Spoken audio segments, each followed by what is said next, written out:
نو هغې کې یوه ورځ مونږ هغه تېرول خو کې خیل و هغه لون وکړو چې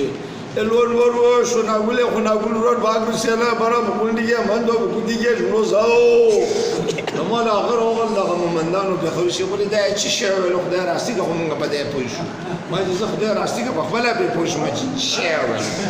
عشان ورم لو آقا غالب چکن آقا خونم کرد پیلو جماعت فرش موتوشی تاسو خدای بخا ممندان بی حق برای باگ رسیلا برا مرکو که بیت بناج بیت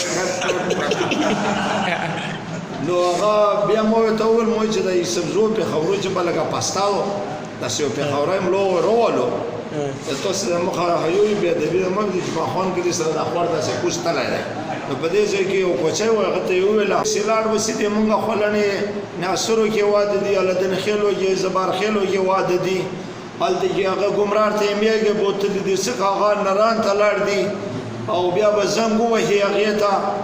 پس لا هغې به لاړ سي د باڼې نه به کپن راوړي او بیا د جم نه په صندوق دې راوړو بس هغه کور یې په غم یې پې زیات کړو بوجو په چا ډېر نه زیاتوي نو بیا د بې د موفي هغه چې لون ته ودرېدو چې یو ضروري اعلان واورئ وی هغې د ګوګړ لور د پټې کیورې را د چان خورزه په هغه رسېدلې ده د خوږیاڼو له ګیم نه مخکې به یې د زبارخیلو د ګیم څخه جنازه وي که څوک یې جنازې ته راغله د ده ښځه غږي که څوک یې جنازه ونه کړي د ده هلته غرونه ته ماری ونیو